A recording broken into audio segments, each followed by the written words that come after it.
اعوذ باللہ من الشیطان الرجیم، بسم اللہ الرحمن الرحیم۔ میرا ملک میری آنکھوں سے دور سہی، مگر دل سے دور تو نہیں۔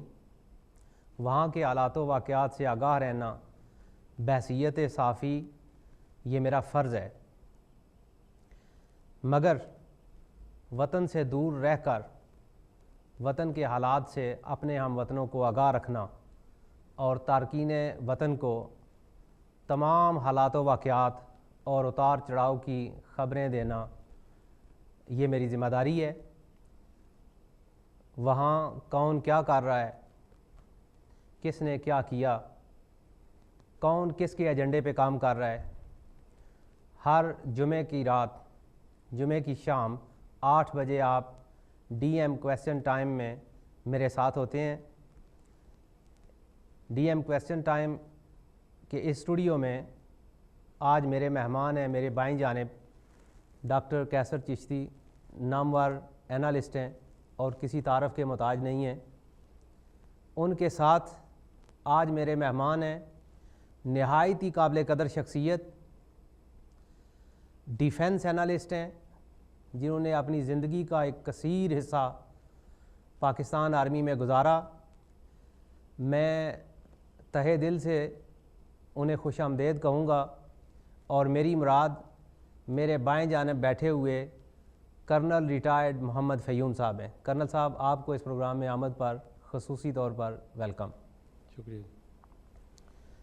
آج کے اس پروگرام کا آغاز کرنے سے پہلے صرف میں آپ کو یہ بتا دینا چاہتا ہوں کہ اس وقت پاکستان ایک ایسے دوراہے پر کھڑا ہے جس میں ایک ایسی چپکلش کا آغاز ہوا ہے کہ عوام خاموش ہیں اور حکمران تماشائی بنے ہوئے ہیں۔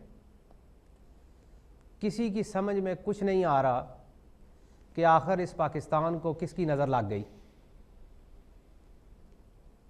اور آئندہ مستقبل میں کیا ہونے والا ہے۔ ڈاکٹر صاحب، اگر آپ سے میں یہ پوچھوں کہ کبھی دنیا کے کسی ملک کے اندر ایسا ہوا کہ انٹیلیجنس ایجنسی یا اس کے کسی سربراہ کے خلاف حکومت وقت نے عوامی محاذ کھولا ہو اور یوں میڈیا کے اندر اس کی توہین، اس کی تضحیق کرنا شروع کر دی ہو اور اس کے اوپر الزامات کی بغیر سوچے سمجھے تحقیق سے پہلے ہی بچھاڑ کر دی ہو؟ اگر اس کو تھوڑا سا دیکھیں تو تھوڑا سا وائڈر پکچر میں اگر ہم دیکھنے کی کوشش کریں تو اسٹیٹ کے جو 3 پلر ہوتے ہیں ان کے اندر عدلیہ ہے، انتظامیہ ہے، اور اس کے بعد یہ اسمبلی ہوتی ہے۔ یہ کبھی بھی ایسا نہیں ہوا کہ یہ لوگ ایک دوسرے کے معاملات کے اندر انٹرفیئر کریں، بلکہ ایک انڈیپینڈنٹلی یہ ادارے کام کرتے ہیں۔ لیجسلیٹر اپنا کام کرتے ہیں علیحدہ سے، ان کا کام قانون بنانا ہے، نافذ کرنا نہیں ہے۔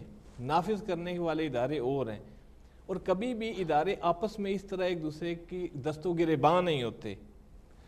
اگر پوری دنیا میں کہیں بھی آپ دیکھیں، بہت سارے ممالک کے اندر اگر کسی وجہ سے کوئی ایشو اٹھا ہے تو جس شخص نے اٹھایا ہے، آپ دیکھ لیں جارج گیلوے ہو، امریکہ کے بہت سارے سینیٹر، میں کہیں نام نہیں لینا چاہتا، اور بہت سارے پوری دنیا کے اندر ایسے لوگ جنہوں نے نام لیا، اس کو آپ کبھی بھی فرنٹ لائن میں پھر نہیں دیکھیں گے۔ دنیا میں کبھی بھی ایسا نہیں ہوتا کہ اسٹیٹ کے ادارے آپس میں اس طرح اب یہاں پر جو پرابلم چلی وہ اسٹیٹ کے ادارے نہیں ہیں۔ حکومت جو ہے وہ اسٹیٹ کا ادارہ نہیں ہوتا۔ حکومت اپنے اس مقننہ یا پارلیمنٹ کی ایک جو ہے وہ منتخب۔ ڈاکٹر صاحب، اگر میں آپ سے یہ سوال پوچھوں کہ پاکستان کے اندر پہلے ہی ایک لڑائی جاری تھی جو طالبان نے شروع کر رکھی تھی، اور پھر اس کراچی کے اندر ہزاروں لاشیں گریں، اس کے اندر حکیم سعید کی بھی شہادت ہوئی۔ اس کے بعد نامور صحافی ہیں احمد میر، ان کے اوپر ہونے والے حملے کی ہم بڑی پرزور مذمت کرتے ہیں۔ یہ ایک بہت غلط ہوا اور اس کی بڑی غیر جانبدارانہ تحقیق ہونی چاہیے، اور جو بھی اس کا ذمہ دار ہے اس کو منظر عام پر لانا چاہیے۔ لیکن یہ کیسے ہو گیا کہ احمد میر پر حملہ ہوتا ہے اور اسی لمحے ایک دم پاکستان ISI کا جو سربراہ ہیں ان کو مورد الزام ٹھہرا دیا جاتا ہے. کیا ایسے نہیں لگتا کہ ایک دم یہ کیسے ہو گیا کہ ساری نشریات منقطع ہوتی ہیں اور ہمارا پڑوسی ملک وہ اپنی لائیو نشریات کو کٹ کر کے ایک نجی چینل کی نشریات دکھانا شروع کر دیتا ہے؟ یہ کیسے ہو گیا؟ اس پر تو عوام کو بھی کچھ سوچنا چاہیے. کیوں احمد میر کا ہی کیوں کہ بھئی اس کا پہلے تو اس واقعے کی میں مذمت کرتا ہوں. اس طرح کے گنونے، اس طرح کے صفاقانہ بزدلانہ اقدامات جو ہیں وہ کسی بھی مہذب معاشرے کے اندر کسی کو بھی زیب نہیں دیتے. کجا کہ آپ کسی ادارے کی بات کریں. لیکن اگر آپ اس میں دیکھیں کہ ہم کہتے ہیں کہ بھئی اس معاملے کی آخری تہ تک پہنچا جائے، بھئی یہ جو 60,000 پہلے جو پاکستانی شہید ہوئے، افواج پاکستان کے انٹیلیجنس ایجنسیز کے جو لوگ شہید ہوئے، کیا ہر ایک کی اس طرح تحقیق نہیں ہونی چاہیے؟ کیا یہ ایسا نہیں ہے کہ پورا ملک ایک سٹیٹ آف وار کے اندر ہے؟ اب جب آپ سٹیٹ آف وار کے اندر ہوتے ہیں تو کبھی بھی ایسا نہیں ہوتا کہ آپ اپنے ہی اداروں کے اوپر اس طرح کیچڑ اچھالیں. اس کے اوپر ایک واقعہ ہوا، واقعہ کبھی خبر نہیں بنتا. اب خبر بننے کے لیے ضروری ہے کہ اس کے ساتھ آپ کسی سے چیز کو گفتگو اٹیچ جاری کریں. رہے گی. کرنل فیون صاحب کو میں